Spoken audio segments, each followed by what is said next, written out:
eu sou Julião Batista e você está assistindo o FolhaCast, podcast da Folha de Dourados. Estamos aqui no Estúdio Nexo 5.0 recebendo a pré-candidata a deputada estadual Bárbara Rezende.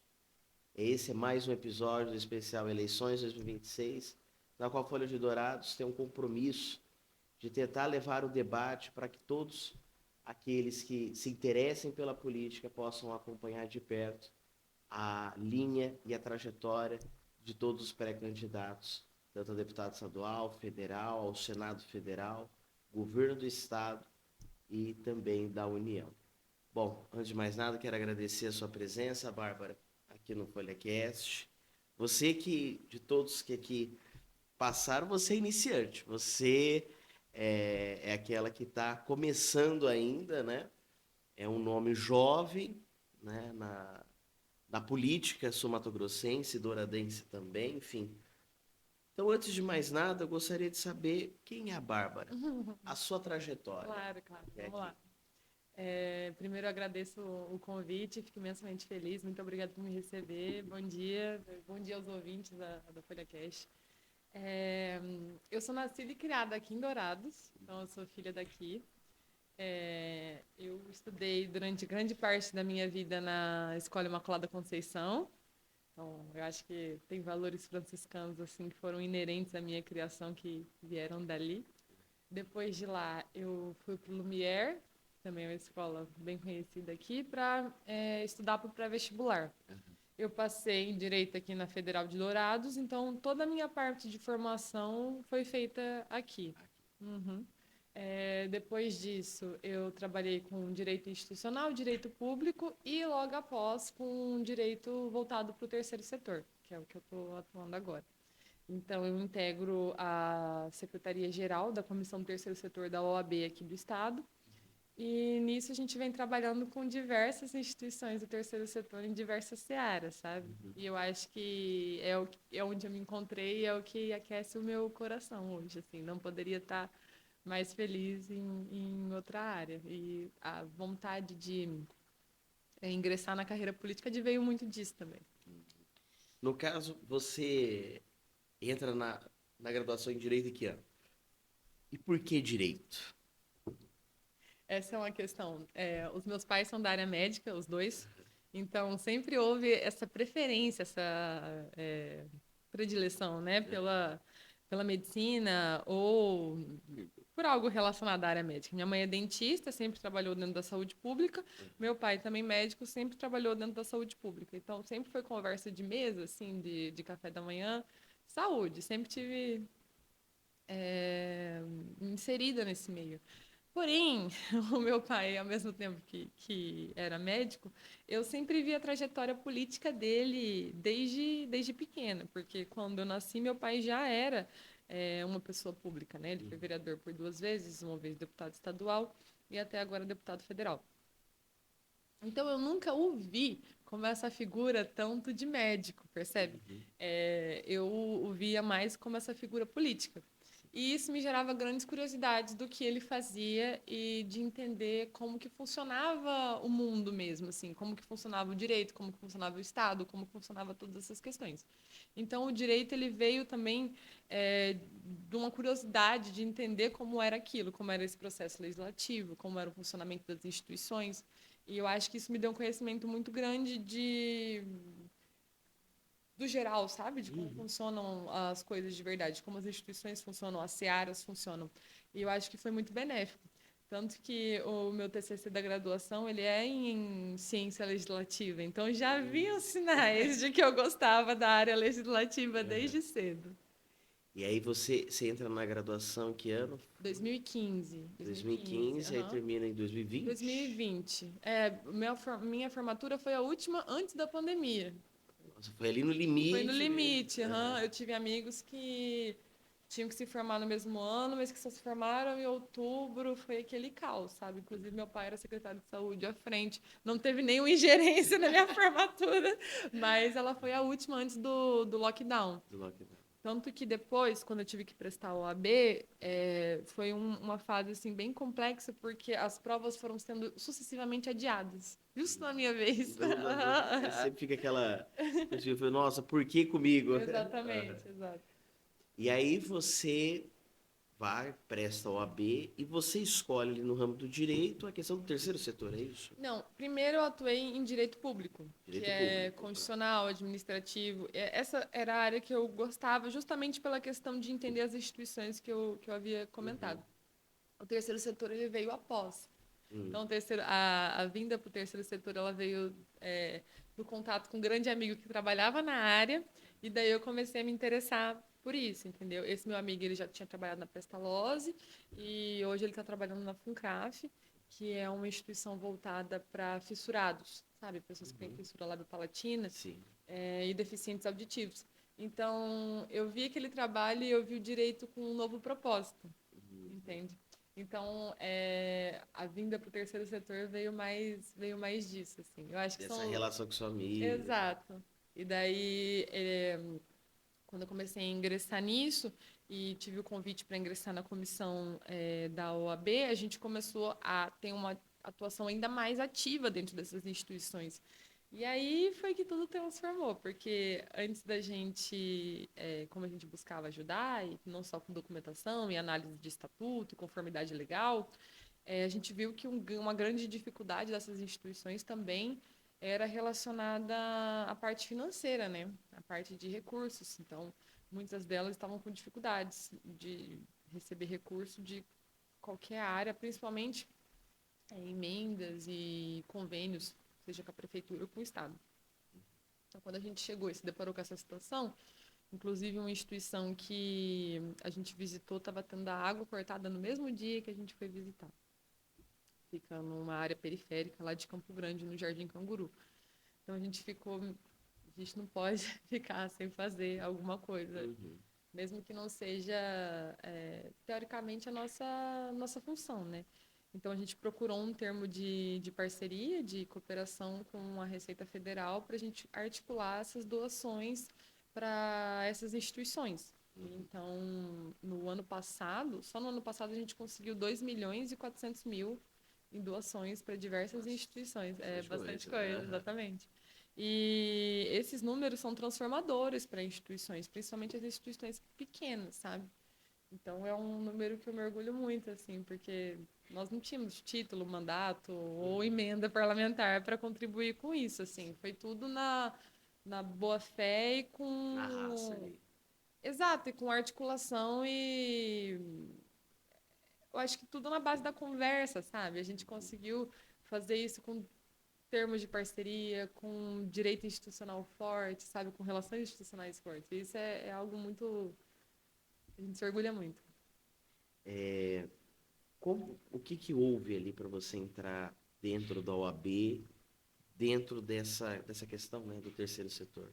Como foi esse processo? Então, qualquer advogado pode ingressar a qualquer comissão da OAB. A OAB ela é dividida em várias comissões temáticas. E daí você pode ingressar a qualquer comissão temática que tenha a ver com a área que você se especializou ou com a área que você tem interesse jurídico. E a questão do terceiro setor ela veio relacionada a isso. Eu já tinha um contato com a área desde que eu era adolescente. Meu primeiro contato com o terceiro setor foi quando eu era adolescente. Eu participei de alguns projetos sociais aqui em Dourados mesmo, voltado para crianças em situação de vulnerabilidade social. E sempre foi uma área que eu tive interesse. E eu tive algumas grandes perdas durante um período de 2021 e 2022. E elas me fizeram repensar a minha trajetória profissional. Então, eu acabei de me aproximando mais de algumas pessoas e uma delas foi esse meu amigo. E eu gostei do que ele fazia, sabe? Comecei a me interessar, me especializar mais na área. E daí o convite veio disso, assim. Ele era presidente da comissão, a Ana, que é uma grande amiga, é vice-presidente, eles me convidaram para a secretaria-geral. A princípio, éramos só nós três. Hoje a comissão já cresceu, a gente já tem mais membros de diretoria, já temos mais membros efetivos, e isso para a gente é um motivo de muito orgulho. Mas veio desse convite, mas, assim, qualquer comissão que tenha a ver com a área de atuação do advogado ou com a área que ele tem interesse, ele pode integrar. Eu não integro outras comissões, não como diretoria, como membro efetivo, por falta de tempo mesmo. Mas eu gostaria muito de ingressar, por exemplo, da Rota Bioceânica, que eu acho que é um tema quentíssimo, assim, de grande interesse e muito importante ser debatido do ponto de vista jurídico também. Em termos efetivos, assim, inclusive práticos, a comissão, né, vinculada ao terceiro setor ali da OAB, o que vocês, acredito que vocês estão fazendo ou fizeram, enfim, que mais chama atenção, assim? Eu acho que essa articulação de doação, de destinação de bens, com certeza. A gente teve outras participações em conformidade jurídica, conformidade documental. Como essa análise estatutária, a gente fazia isso pro bono também. Na medida que a gente tinha tempo, né? A gente dava gargalo para isso pro bono. Então, a gente analisava a conformidade, fazia pareceres mesmo na questão estatutária das entidades, o que poderia melhorar, o que não poderia melhorar. Mas eu acho que a principal questão, assim, o principal feito, com absoluta certeza, é conseguir articular essa destinação, né, desses bens. Eles tem um programa da Receita Federal que chama Receita Solidária. E esse programa, ele prevê que os bens que são apreendidos pela Receita, seja por descaminho, contrabando, enfim, eles podem ser destinados para instituições do terceiro setor, projetos sociais, e podem ser destinados também para o poder público. Então, por meio disso, a gente fez um termo de cooperação com a Receita Federal, a Alfândega de Ponta Porã, e conseguimos essa destinação para algumas entidades que a gente acredita, e a gente pisou em todas para ver se o trabalho era realmente sério, porque muitas vezes nós que somos advogados,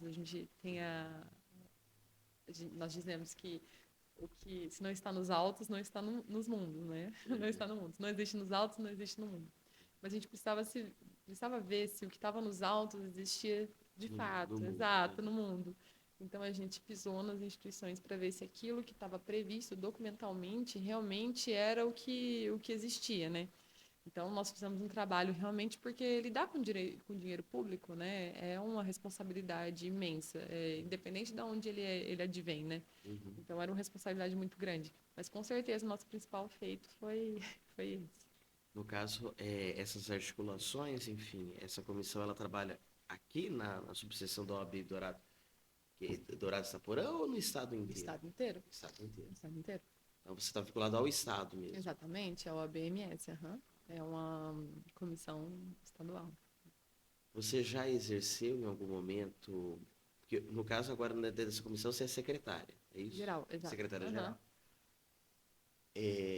Por exemplo, durante esse processo, né, tanto da área do direito, né, quando começou na sua graduação, agora depois vinculado ao OAB, alguma presidência, diretor de um centro acadêmico, como que a Bárbara, obviamente, tem influência do seu pai, né? Vendo o seu pai, toda a sua trajetória, enfim, o Geraldo. Mas como que a Bárbara quis migrar para a área política?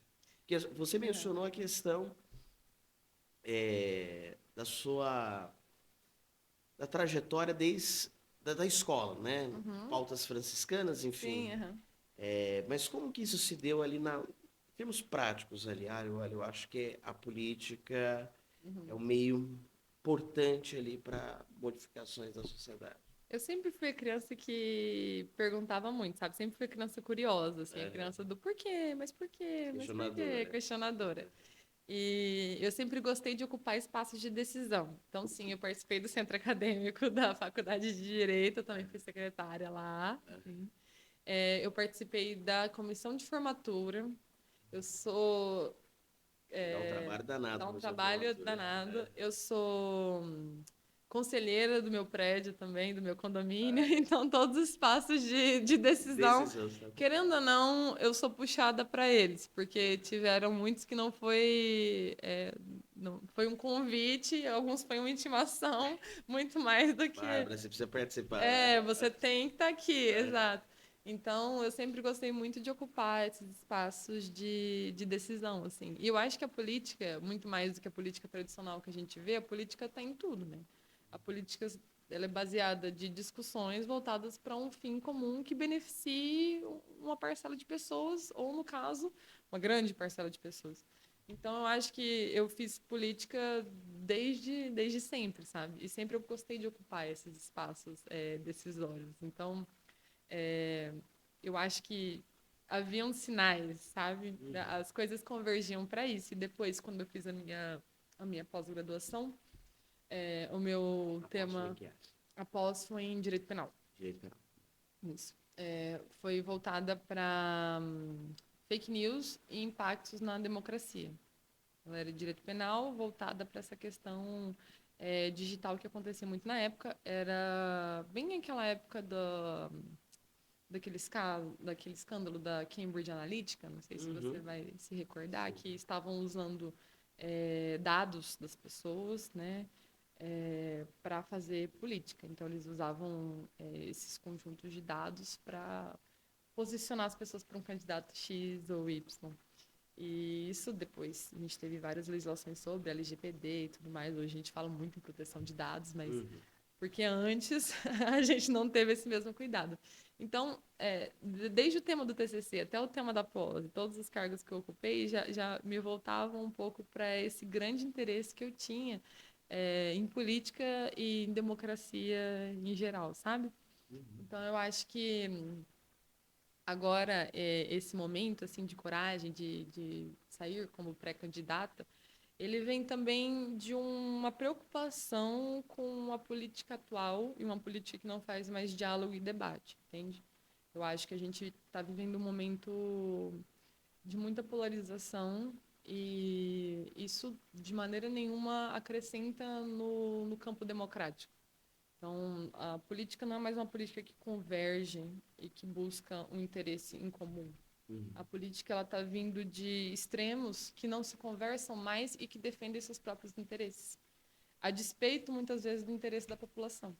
Então, eu acho que quando a gente vê isso, e eu tenho uma visão de bastidores muito grande, porque eu cresci vendo os bastidores de tudo isso, então você vê muitas vezes que aquilo que é propagado no púlpito não é o que acontece fora.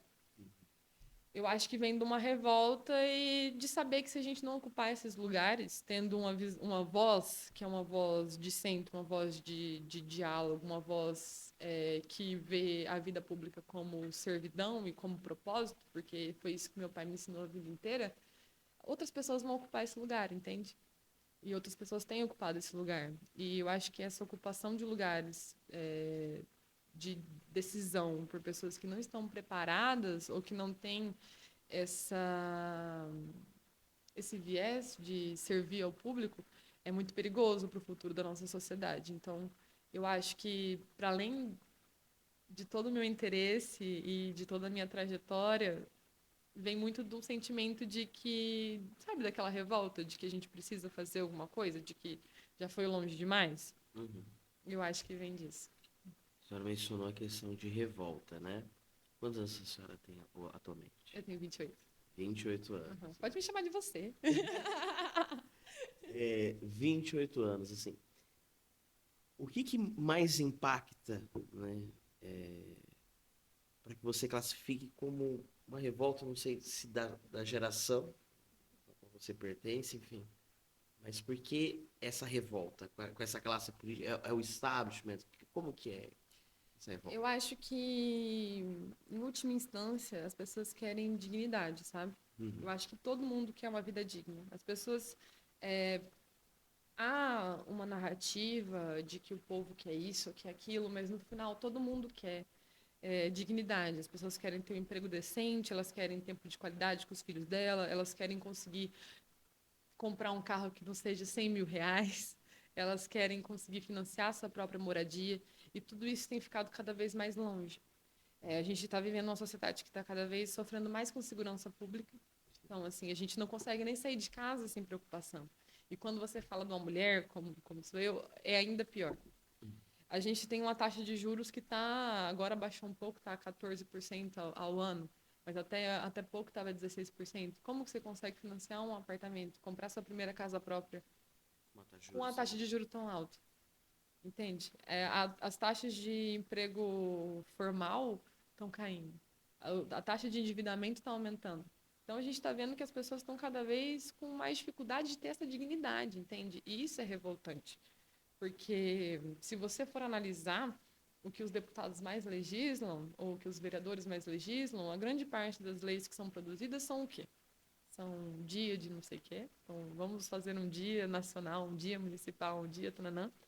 Nome de rua, nome de ponte, entende? Então, assim, a gente vê que...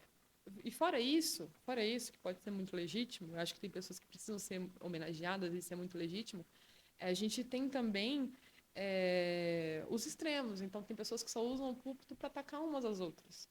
E isso a despeito do que está acontecendo, e parece que do alto dos privilégios elas não conseguem olhar para o que está acontecendo em volta, sabe? E isso gera uma revolta, principalmente porque, na minha idade, é uma idade que a gente está começando, e olha que eu tenho privilégios muito grandes, assim, eu tive oportunidades muito grandes que grande parte da população não teve, e com isso vem também uma responsabilidade de servir, de devolver. Mas, assim, eu acredito que as pessoas e a vida das pessoas elas estão vivendo um momento muito cruel. A gente vê discussões de, temos uma catástrofe, temos uma calamidade acontecendo no país vizinho, então a gente tem que pegar e dar uma ajuda humanitária. Só que está acontecendo uma catástrofe aqui no Brasil também, entende? As pessoas... Está acontecendo uma catástrofe aqui também. A gente está vendo uma catástrofe na segurança pública, a gente está vendo uma catástrofe na saúde pública, a gente está vendo uma catástrofe na educação pública. A gente está tendo índices de analfabetismo funcional nunca visto antes. Então, as pessoas estão saindo da faculdade, muitas vezes, saindo do ensino médio da faculdade, sendo analfabetos funcionais. Então, assim, a gente tem uma catástrofe acontecendo no nosso país e velada. Então, acho que esse sentimento de revolta, ele vem disso, assim, de ver que as pessoas que estão lá não estão nos representando. Elas estão representando muito mais um falso ideal ou qualquer coisa, mas não estão olhando para isso. Tem um vídeo de um rapaz que saiu recentemente, saiu ontem, anteontem, não sei se você viu dele, chorando também, falando que ele não tem vergonha de trabalhar, ele não tem dificuldade nenhuma, ele não tem vaidade nem nada, que se for para pegar enxada de sol, só mostra a mão dele calejada, não sei se você viu isso. E é isso, as pessoas elas estão trabalhando, elas estão correndo atrás, e é sempre assim, meu Deus, parece que toda vez que elas estão chegando, a linha de chegada fica mais distante, sabe? Então acho que Patina. exato. Então acho que o sentimento de revolta veio disso, porque eu vejo meus amigos que com a minha idade falam assim, pô, meu pai já tinha casa, já tinha primeiro filho e não consegue financiar um carro. Então assim, é muito complicado ver a situação econômica que o país está tomando. E, assim, ver que as pessoas, a população em geral, não está sendo assistida. Isso, para mim, é revoltante e me faz querer ocupar um lugar que a gente vai dar representatividade e voz, de fato, para essas pessoas, mais do que ficar fazendo discurso, entendeu? A gente pensar em pautas práticas voltadas para isso. Então, a gente pensar numa redução de impostos para pequenos empresários, para pessoas que, para jovens empresários também, a gente pensar em capacitação voltada para a realidade local, porque a gente está vendo um esvaziamento do interior. Então, a cada censo que sai, o interior do Mato Grosso do Sul está perdendo jovens. E se a gente perde jovens, a gente perde força de trabalho, a gente perde força produtiva. Então, como é que vai ser o futuro dessas cidades, entende? Com uma população envelhecida. Então, assim, são questões que envolvem questões previdenciárias, questões econômicas e tudo isso, mas no final eu resumo tudo a dignidade. Se a gente der dignidade para as pessoas, se a gente der dignidade e oportunidade para as pessoas, o país prospera, entende? A questão central é isso, a gente precisa da dignidade, a gente precisa pensar no básico antes da gente pensar no macro. Então tem que pensar em saúde, educação, segurança de qualidade e dar um emprego digno para essas pessoas. É por aí, entendeu? Antes da gente pensar em discutir qualquer coisa, o sexo dos anjos e grandes obras e grandes questões ideológicas, é dignidade, entendeu? Que é o básico ali que a população precisa E e que não está necessita. tendo. E aí, no caso, você mencionou, né, com 28 anos, né? E hoje 29 mês que vem. 29 você vem. Aham. Que signo que você é? Eu sou de Leão. Leão? Aham. Uma questão que você mencionou, assim, e eu achei importante, a questão da dignidade, né? Então vamos falar um pouco sobre bandeiras, Uhum. que a Bárbara Acredita. acredita ali Uhum. como uma das suas principais bandeiras dessa Uhum. pré-candidatura. Claro. Vamos lá. É, eu defendo o terceiro setor e acho que o terceiro setor faz uma gestão muito boa. Então, assim, é uma grande pauta minha, principalmente voltada para assistência social, porque eu acho que quando eu ingressei, eu acredito, né, que quando eu ingressei no terceiro setor e comecei a visitar as instituições, isso mudou a forma como eu vejo o Mato Grosso do Sul, sabe? De uma forma muitas vezes positiva, de outras formas nem tanto. Aham. Eu convivi, tive a oportunidade de ver realidades que a maioria das pessoas não vê e ver a cifra oculta da criminalidade, que é assim, aqueles casos que não são denunciados, mas as vítimas estão ali. Então, eu ajudei duas instituições que lidam com crianças que são abusadas sexualmente, lá em Campo Grande. E você vai em instituições que tem crianças de 5 anos, 6 anos tomando remédio controlado, tarja preta, sabe? Questões assim horrendas e que você não quer imaginar. Então, eu acho que o terceiro setor, ele é muito desvalorizado e não visto na nossa sociedade e muitas vezes negligenciado pelo poder público, sabe? E eles fazem um papel para o Estado que o Estado não cumpre e não consegue cumprir sozinho. Hoje não consegue cumprir sozinho. Não tem braço para isso. Eu não digo nem recurso, porque recurso tem só está mal alocado, mas não tem braço para isso hoje. Então, eu acho que a gente tem que valorizar essas pessoas porque elas mudam a vida de outras pessoas, elas mudam a realidade ao redor delas. E elas precisam ser abraçadas. O terceiro setor ele faz uma gestão de saúde maravilhosa, com hospitais filantrópicos, saúde especializada. Então, a gente tem as APAES, a gente tem a FUNCRAF, que eu citei, a gente tem os hospitais filantrópicos, as Santas Casas, né, que apesar de já terem muitas, já tiveram algum escândalo passado, elas fazem sim uma gestão de saúde muito boa e menos burocrática do que o Estado, porque a gente sabe que quando a gente fala de Estado, a gente tem muita burocracia e tem que ter um rigor porque se trata de dinheiro público, certo? Então, eu acho que o terceiro setor é uma bandeira que precisa ser priorizada nas diversas searas. Eu abraço muito a questão da assistência social, porque com, com o que eu vi, com o conhecimento que eu tenho, não tem como você não fortalecer a assistência social. Isso é realmente transformador na vida das pessoas. Para isso, para além disso, eu acho que a gente tem índices de violência contra a mulher, de violência doméstica, de feminicídio muito altos aqui no nosso estado, muito altos mesmo. E geralmente esses índices eles vêm acompanhados de indicadores muito ruins. Só que nós não somos um estado que tem indicadores muito ruins. Então é uma questão muito complexa e não existe soluções penais simples para problemas sociais complexos. Isso não existe. Mas eu acredito sim que a impunidade é uma das principais válvulas para que isso aconteça, entendeu?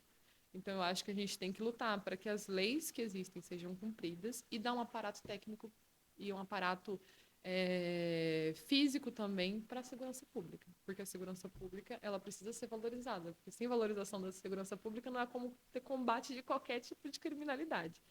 Então eu acredito que a gente precisa valorizar uma segurança pública para a gente ter o básico, que é o que eu tinha te falado. Eu acredito muito que o Estado tem que prover o básico antes da gente pensar em outras questões. Então, eu não quero abraçar causas, causas ideológicas e causas impossíveis. Eu preciso que a gente tenha saúde, educação e segurança de qualidade, entende?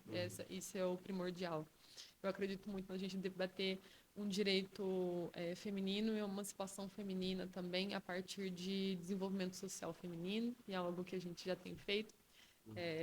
O meu pai ele destina muitas emendas para institutos federais e para universidades federais. E eu acho que o incentivo da educação é o que é mais transformador e é o que é mais emancipador financeiramente falando. E eu pedi para ele algumas dessas emendas que elas fossem destinadas para questões específicas, para mulheres em bairros periféricos, para mulheres em comunidades quilombolas, para que elas conseguissem ter uma emancipação financeira. Eu acredito que o desenvolvimento social ele acontece por forma disso. O empoderamento feminino, para mim, ele acontece por meio disso também, dessa emancipação social dessas mulheres. Eu acredito no fortalecimento dessa juventude. Eu acho que a gente precisa de mais oportunidades, porque hoje a gente tem um índice de suicídio na juventude que é altíssimo. Campo Grande é uma capital com índice altíssimo de suicídio entre jovens. Eu não estou atenta aos últimos dados, nem sei se saiu um dado recente, mas em 2024 nós figurávamos em segundo lugar. E, assim, isso é um dado muito alarmante. Nossos índices de suicídio também na segurança pública também são muito, muito altos. Então, a gente está vendo que tem uma sociedade, tem alguns grupos que estão adoecendo. A gente tem que procurar abraçá-los, entende? E eu acho que essa questão da juventude é uma falta de perspectiva também. É o que a gente estava falando, é a falta de dignidade. Porque quando você sai da faculdade e você olha o mercado de trabalho, e você olha o valor do aluguel, o valor do financiamento, o valor de uma moto, o valor de um carro popular e o valor do salário, Não a conta corresponde. não fecha. Então, eu acho que a gente tem que dar um incentivo para essas pessoas. A gente tem que pensar na realidade do município que elas estão inseridas, fazer cursos técnicos, cursos profissionalizantes que tenham a ver com a realidade do local, para que essas pessoas tenham a oportunidade de ficar lá se elas quiserem. Né? Porque hoje, muitas vezes, as pessoas têm que. A única oportunidade delas é sair de casa. Não tem. Então, a gente precisa dar oportunidade para essas pessoas. A gente precisa também ter a questão de uma redução de impostos para essas pessoas que estão iniciando a vida, não tem como, e também para desculpa, para empresários que estão iniciando, jovens empreendedores. Eu acho que essa pauta dessa questão da juventude, de ter também créditos facilitados para terem acesso, né, ao seu primeiro carro, acesso à sua primeira moto, acesso ao seu primeiro veículo, né? Então, eu acho que as principais pautas que eu acredito são essas e são coisas que eu quero defender veementemente na Assembleia, se lá eu chegar, se Deus me fizer digna. Você colocou assim muitas questões que de fato são relevantes, inclusive muito a questão da juventude, né? Uhum. Quanto que a juventude parece que está à mercê do Atenção. poder estatal, né? Você é pré-candidato a deputado estadual, né? Para representar a população na Assembleia Legislativa, né? Na L. Como você enxerga as políticas que estão sendo desenvolvidas pela atual gestão do governo do Estado? Eu acho que tem pontos positivos e tem pontos a melhorar, assim. Eu gosto muito do incentivo é, tecnológico que esse governo tem. Eu acho que eu vejo isso com bons olhos, assim. Eles têm feito parcerias muito importantes com alguns setores de tecnologia que são. E eu acho que isso traz uma oportunidade muito grande para os jovens. Eu acho que tem pontos a melhorar. Claro que tem pontos a melhorar. Esses índices que eu te falei são índices que acontecem, que estão acontecendo na atual gestão. Mas eu acho que, como todo governo, tem pontos positivos e pontos negativos. O importante é ter uma boa articulação e conseguir com que as pautas que sejam importantes, elas realmente venham para frente. Mas eu acho que agora que a gente está no período pré-eleitoral, todos os candidatos e pré-candidatos ao governo do estado têm que fazer um compromisso público voltado para algumas questões. Então, eu acho que a nossa juventude do estado tem que ser atendida. A gente tem que fazer uma mobilização para isso, para que seja feito um compromisso público voltado para isso, entende? Que é o que eu te falei. Então, a gente tem que pensar quais são os impostos estaduais. Não tem como a gente pedir coisa que, né, não tem como a gente pedir para um governador uma redução do imposto que seja federal. Mas quais são os impostos estaduais que impactam a nossa juventude, sabe? Como que a gente pode fazer com que eles impactem menos? Quais são os programas estaduais que a gente pode abrir, programas de creche e tudo mais para a nossa juventude? Como é que a gente pode pensar isso? Qual é o pacto que eles vão ter com as nossas mulheres do nosso estado? Então, qual que é o pacto com esses pré-candidatos? Vendo os índices do Mato Grosso do Sul como estão. Eu não estou falando que esses índices são dessa gestão, porque isso já acontece há muito tempo. Mas quais são impacto mesmo que eles vão fazer com essas mulheres? Qual é a questão de aparato da segurança pública que eles vão fazer? Como é que eles vão lidar com a questão do feminicídio, que é um índice horrível no nosso estado? Então, eu acho que tudo isso, essas bandeiras que nos doem, que são bandeiras que a gente acredita, a gente tem que cobrar que elas estejam num plano de governo. A gente tem que cobrar que essas pautas elas sejam realmente ratificadas, para a gente poder, depois, quem ascender lá, a gente chegar e falar, olha, isso aqui foi a proposta de campanha, a gente precisa fazer com que isso aconteça. Entende? E isso independente de ser o RIDA, o TRAD ou o CATAM. Eu acho que todos eles precisam ter um compromisso público e a gente tem que cobrar que eles tenham um compromisso público voltado para essas pautas, entende? No caso, vamos pegar aqui como exemplo a questão do feminicídio. Né? O estado do Mato Grosso do Sul é um dos que mais estão ali, né? Na liderança, infelizmente, dessas altas taxas de feminicídio aqui no estado. Algumas leis foram propostas, né? Principalmente houve um caso no ano passado da jornalista Vanessa, enfim, que procurou, né, na ocasião a delegacia, enfim, mas não se sentiu ali acolhida, podemos dizer dessa forma, saiu de lá, enfim, foi assassinado. A bancada feminina na Assembleia são 3 mulheres. Só. Né? Apenas 3 mulheres, um conjunto majoritariamente masculino. Como todos na como política. Todos, em todos os âmbitos, né? Nesse sentido, assim, as leis muitas vezes estão sendo feitas. Você, por exemplo, tem lei do feminicídio, lei da Penha, enfim, e no âmbito geral. O que está faltando, por exemplo, aqui no estado de Mato Grosso do Sul, que você enxerga, em termos, seja o papel das instituições, a polícia, né, as delegacias, o que está faltando na sua visão? É a lei? Ou o que está ali que você acredita que não esteja funcionando? É que, em última instância, a lei é um pedaço de papel. Então, assim, se a gente não tem uma organização de política pública para fazer com que aquela lei aconteça, ela não vai acontecer. Então, voltando à frase que eu disse anteriormente, que não existe soluções penais simples para problemas estruturais e sociais complexos, o problema da violência doméstica, da violência contra a mulher, ele é muito mais complexo, envolve questões sociais e antropológicas e culturais e tudo isso. Mas eu acho que a questão é dar aparato para a nossa segurança pública. Porque como no caso que você citou, parecia que só tinha uma viatura disponível e a viatura não estava disponível para levá-la naquele momento e ela precisava retirar as roupas dela e daí a fatalidade aconteceu. Salvo engano, salvo melhor juízo, eu acho que foi esse o caso.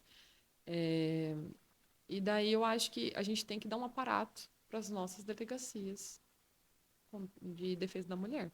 Entende? E você acredita que elas estejam preparadas hoje, não em termos de aparato físico, mas os profissionais que ali estão atuando? Você acredita que eles estão ali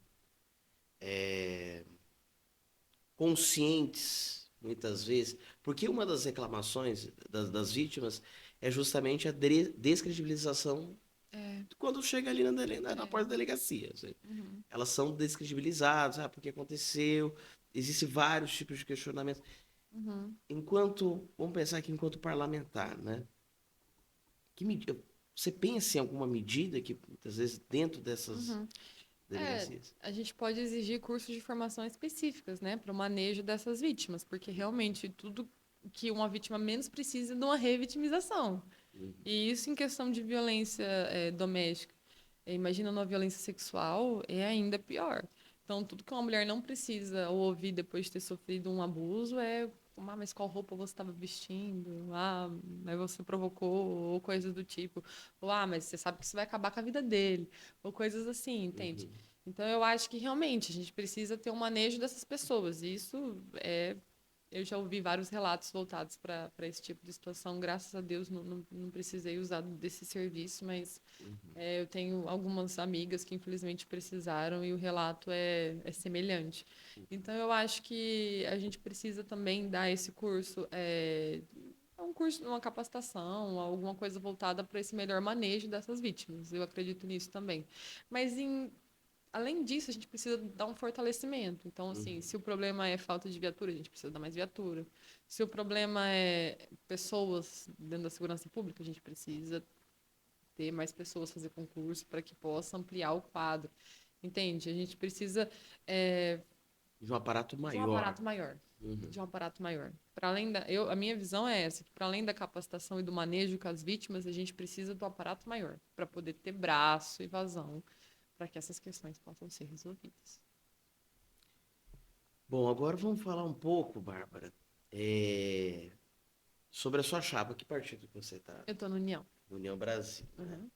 É um partido forte, né? Principalmente da Federação União PP. Então a disputa também está muito mais acirrada, Tá. né? Você internamente, ali junto com o seu partido, né? Como vocês estão trabalhando a questão da chapa? Ou seja, quantos candidatos vocês acreditam que vocês vão conseguir ter êxito de alguma forma, né? Que região você, né, especificamente está trabalhando mais, né? Obviamente, você, como pré-candidato a deputado estadual, está no Mato Grosso do Sul inteiro, né? Mas tem aquelas bases, né? Por exemplo, seu pai tem uma base muito forte aqui em Dourado, no Cone Sul. E a Bárbara, como que está trabalhando essa questão? Então, eu tenho, é até engraçado, assim, eu tenho base em lugares diversos. Então, eu tenho bons parceiros aqui na área da fronteira, e eu tenho parceiros aqui na região da Grande Dourados e na região norte. Essas são as nossas principais regiões. Mas, assim, tem municípios esparçados que a gente ofereceu uma ajuda, ou que tem um carinho muito grande e, inevitavelmente, abrem portas. Mas nossa expectativa dentro do partido é de fazer de 6 a 7 candidatos, realisticamente 6, a sétima cadeira é uma possibilidade. E nós temos 3 grandes puxadores de votos. Então, as outras 3 a 4 cadeiras são cadeiras muito possíveis de serem ocupadas por todas as pessoas que estão ali na corrida. E dentre elas estou eu. Você acredita que o seu pai vai ser um peso relevante assim, para te auxiliar, né? Pela experiência dele, né? Não, por você não ter capacidade. Não, eu não vou, não leva mal. Mas por essa experiência, são 6 mandatos como deputado Sim. federal, né? Então, isso tem um peso muito grande, né? Inclusive que te auxiliou, né? Na experiência, né? Que você, apesar de ainda não exercer um cargo legislativo, você já, como você mencionou, a questão do terceiro setor, você já conseguiu fazer articulações e assim por diante, né? Esse apoio do seu pai, você acredita que vai ser muito importante? Eu acho que meu pai abre muitas portas, sim, sabe? Ele abriu muitas portas e me deu grandes valores também sobre vida pública. Principalmente de ver a vida pública não como privilégio, mas como servidão. Eu acho que esse exato. Eu acho que como uma questão de você servir ao próximo mais do que buscar benefício próprio.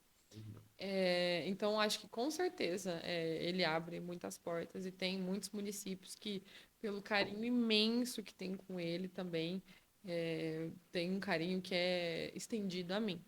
Mas, como eu quero ter uma vida longa na política, o meu pai não pode ser meu único aliado político, né? A gente tem isso, é uma questão que a gente tem muito bem conversada, trabalhada. Então, tem outros pré-candidatos a federal também que eu tenho boas conversas e com quem eu vou dobrar também. Então, na capital, eu tenho outros candidatos, na fronteira também, na região norte. Então, tenho essas outras construções e isso é muito importante. Inclusive porque nem todos os lugares meu pai vai conseguir me dar entrada, nem todos os lugares eu vou conseguir dar entrada para ele. E eu acho que nós somos um complemento muito bom, porque, saindo daqui, ele teve um podcast, né, anterior e tudo mais, e daí a gente se encontrou na porta, e daí ele tava conversando e falou assim: Ah, mas dizem que ela é mais bonita e mais simpática do que eu. Eu não concordo, brincando, né?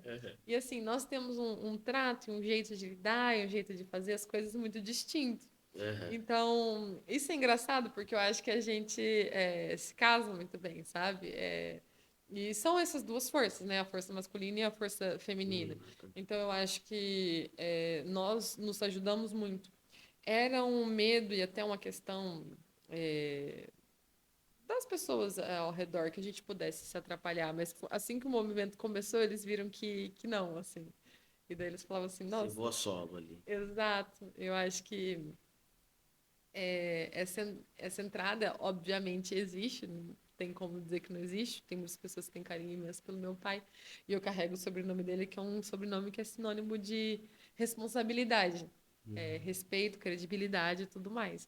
Mas eu acho que o trabalho que eu já tenho feito, e a maneira como eu lido com as coisas, e a maneira como eu defendo aquilo que eu acredito, mostra que eu tenho um embasamento próprio e uma persona própria, sabe? Uhum. Então, eu acho que carregar o nome dele, ser filho do Geraldo, é uma responsabilidade imensa, mas eu acho que não é algo, não é um estigma, entende? Entendi. Vamos.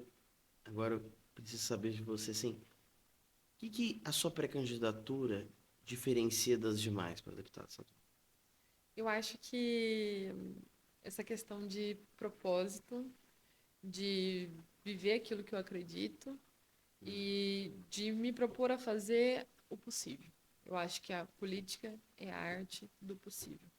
Eu vou, de todas as maneiras, buscar projetos e eu sempre que eu comprometi minha palavra era com aquilo que eu conseguia cumprir. E eu acho que isso é raro hoje em dia. Eu acho que as pessoas, como eu disse anteriormente, estão muito voltadas para discursos ideológicos e debater quem está mais certo, né? Se um é de esquerda, o outro é de direita, se um defende o candidato A, o outro B. E eu estou preocupada em fazer com que as coisas que precisam ser feitas aconteçam, né? Eu acho que a questão da dignidade. Uhum. Eu acho que a gente tem que prover à população dignidade. Eu acho que você olhar para o seu eleitor, para a população, com carinho. Eu acho que esses são os principais diferenciais, assim, sabe? E eu acho que é uma das questões que as pessoas me falam muito, assim. Acho que a maneira de lidar com as pessoas, a maneira de ver a política diferente, entende? Não como um privilégio, mas como esse propósito de servidão. Eu acho que eu sou uma pessoa jovem, eu não tenho compromissos, então, assim, a minha vida vai ser devotada por um grande período para isso, para os ideais que eu acredito. E eu quero deixar a minha marca, sabe? Eu quero Uhum. deixar um legado, eu quero realmente conseguir cumprir aquilo que eu me propus, sabe? Eu quero que os meus amigos parem de sair do Mato Grosso do Sul. Eu tenho muitos amigos que deixaram o estado. Eu quero que os meus amigos consigam ver a oportunidade aqui. Eu quero que eles vejam que eles conseguem crescer aqui também. Eu quero uma juventude que olhe para o Mato Grosso do Sul e veja grandes oportunidades, para além de setores que a gente tem que já são vistos, como o agro, por exemplo, mas eu quero que elas vejam oportunidades em diversos setores. Oportunidades a título empresarial, oportunidades dentro da indústria. Eu quero que nós sejamos referência em diferentes questões. Eu quero que a gente tenha índices de violência doméstica que sejam dirimidos. Então, eu acho que a diferença é que eu olho para a política pública do ponto de vista da pessoa que está recebendo, entende? Antes de olhar na pauta como uma pauta que vai gerar engrandecimento próprio. Agora é um espaço aberto para você falar com aqueles que estão nos assistindo. Gente, muito obrigada por terem ouvido. Se vocês gostaram do que vocês ouviram, por favor, me acompanhem nas redes. O meu Instagram é Bárbara Rezende MS. Lá a gente vai postar muito mais das nossas propostas. A gente está percorrendo o estado por aí e tem muita coisa boa ainda para vir. Assim que a gente conseguir terminar nosso plano de governo, a gente vai postando ele aos pouquinhos para as pessoas entenderem o que a gente defende, o que a gente acredita e como a gente vai realizar. Aham. Então, assim, eu espero ter estado à altura. É uma honra imensa estar aqui. Muito obrigada pelo convite e estou sempre aberta para vir mais vezes. Primeiro, nós temos que agradecer. Foi um prazer essa entrevista, de Obrigada, verdade. querido. Obrigada. Foi uma conversa muito fluida, muito dinâmica e, de fato, com propostas e uma concretude política muito interessante. Então, Obrigada, querido. muito obrigado Obrigada. mesmo. Esse foi mais um episódio do Eleições 2026, do especial, na qual o FolhaCast está engajado aqui dentro da Folha de Dourados. Quero agradecer a sua companhia. Até a próxima.